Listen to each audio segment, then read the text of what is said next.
கர்த்தர் நல்லவர், அவர் கிருபை. ஆமென். விசேஷமாக ஆவிகளை நம்ம அறிந்து கொள்ள வேண்டும். எதுல நமக்கு போராட்டம் இருக்குன்னு சொன்னா இந்த பிசாசுகளின் ஆவிகளோடு. ஆனா ஆண்டவர் நம்மளை விட மாட்டார். ஆண்டவர் ஒருபோதும் நம்ம கைவிடவே மாட்டார். உலக முடிவு வரையும் நான் சகல நாட்களில் என்னது சகல நாட்களிலும் உங்களுடைய கூடவே இருக்கிறேன் என்று சொல்லி வாக்கு கொடுத்த வல்லவர் அவர். ஆமென். ஹல்லேலூயா. நம்மளுடனே கூடவே இருக்கிறேன் என்று சொன்னார். நல்லா கவனிங்க, நம்மளுடனே கூடவே இருக்கிறேன்னு சொன்னா இருக்கிறாரா ஐயா? சும்மா சொல்லுங்க. என்னோடு கூடவே இருக்கிறார், என்னோடு கூடவே இருக்கிறார். இந்த அடிப்படை சத்தியத்தை நம்ம அறிந்து கொள்ள வேண்டும் பிரியமானவர்களே. என்னோடு கூட இருக்கிறாரா? இருக்கிறார். நான் உன்னை விட்டு விலகவில்லை என்று சொன்னார். என்னை விட்டு விலகல, என்னோடு கூட தான் இருக்கிறார். அந்த இருக்கிறார் என்பது இருக்கிறவராக இருக்கிறேன் என்று சொல்லு என்று சொல்லுகிறவர் அவர். என்னது? இருக்கிறவராகவே இருக்கிறேன் என்று சொல்லு என்று சொன்னவர் என் ஆண்டவராகிய தேவன் ஒருவர் மாத்திரமே. அல்லேலூயா. ஆக என்னோடு கூட இருக்கிறார். இப்ப இருக்கிறவராகவே இருக்கிற அவர்களுக்குள்ள இருக்கிறேன்னு சொல்லுன்னு சொல்லிட்டாரு. கரங்களை தட்டுமா? நிறைய பேரு வராங்க போறாங்க, ஏதோ செய்யறாங்க. யாருக்கு தெரியாத ஒரு தப்பு செய்ய ரொம்ப கடவுள் பிரியமான இல்லாத காரியம் இல்ல, சும்மா சின்ன தப்பு பண்ணுவாங்க. தப்பு இல்லாம செய்தா தப்பு இல்லாம போயிடும் சொல்லிட்டு தப்பு செய்யறாங்க. அல்லேலூயா. எப்படியாவது தப்பு இல்லாம செய்தா தப்பு இல்லாம போயிடும், அது தப்பாவே இருக்காதுன்னு சொல்லிட்டு தப்பா கணக்கு போடுறாங்க. அது தப்பான கணக்கு. அல்லேலூயா. ஆண்டவர் ஒரு கணக்கு போட்டாருன்னா, திட்டம் போட்டாருன்னா கரெக்டா இருக்கும். அல்லேலூயா. திட்டங்கள் தருபவரும் நீர்தான் ஐயா. அனுப்ப பாடுகிறார். ஆமென். அவ்வளவு நல்லவர். அந்த நல்லவரை தான் நம்ம ஆராதிக்கிறோம், தொழுது கொள்ளுகிறோம். ஆமென். சரி, முதல் நமக்கு கொடுத்த ஆவியை பாருங்க. நாங்களோ எந்த ஆவியை பெற்றோம்? நீங்க திரும்பவும் பயப்படுகிறதற்கு அடிமைத்தனத்தின் ஆவியை பெறல. என்ன ஆவியை பெற்றீங்களா?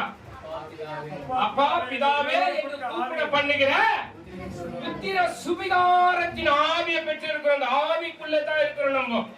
நம்ம ஆவிதான் வழி நடத்தும். அந்த ஆவிதான் நம்மளை பாதுகாக்கும். அந்த ஆவிதான் பிடிப்போம், அப்படி போ இப்படி நடன்னு சொல்லும். நம்மளுக்குள்ள ஒரு மனுஷ ஆவின்னு இருக்குது பாருங்க. ஆவி இருக்குது, ஒரு மனுஷ ஆவி இருக்குது. அந்த ஆவிக்குள்ள பரிசுத்த ஆவியானவர் கிரியை செய்து இருப்பார். மனுஷ சிந்தை, அத மாம்ச சிந்தை மரணம்.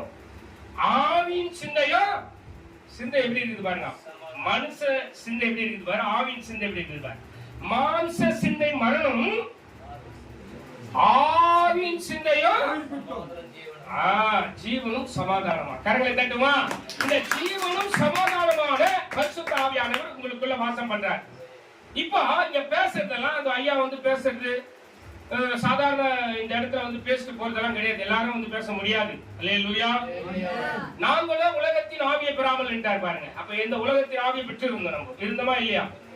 உலகத்தின் ஆவியை பெற்றிருந்த நாம் இப்ப எந்த ஆவியை பெற்றிருக்கிறோம் என்பதை அறிந்து கொள்ள வேண்டும். முதலாவது அல்லேலூயா, அல்லேலூயா.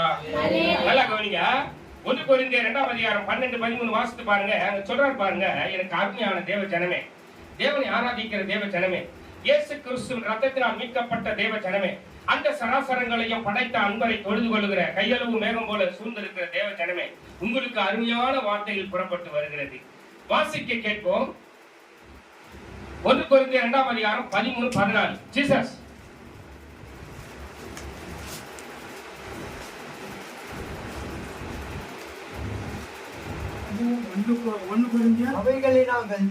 அவைகளை நாங்கள் மனுஷ ஞானம் போதிக்கிற, நல்லா கவனிங்க, 12ல இருந்து வாசிங்க.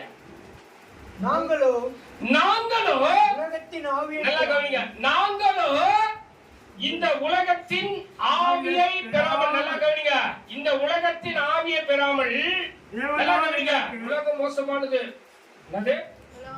நாங்க உலகத்துல தான் இருக்கிறோம் ஆண்டவரே, இந்த பூமியில தான் இருக்கிறோம். அசுத்தமானது இந்த பூமியில தான் இருக்கிறோம். பயங்கரமானது இந்த பூமியில தான் இருக்கிறோம். ஹல்லேலூயா. இந்த உலகம் பயங்கரமானது, விசித்திரமானது, நம்மை அழிக்க, ஆவிக்குரிய ஜீவியத்தை அழிக்க அது பாடாப்பட்டு கொண்டிருக்கிறது. ஆனா உலகத்துல தான் இருக்கிறோம். ஆனா உலகம் எனக்குள்ள இல்ல. சொல்லுங்க.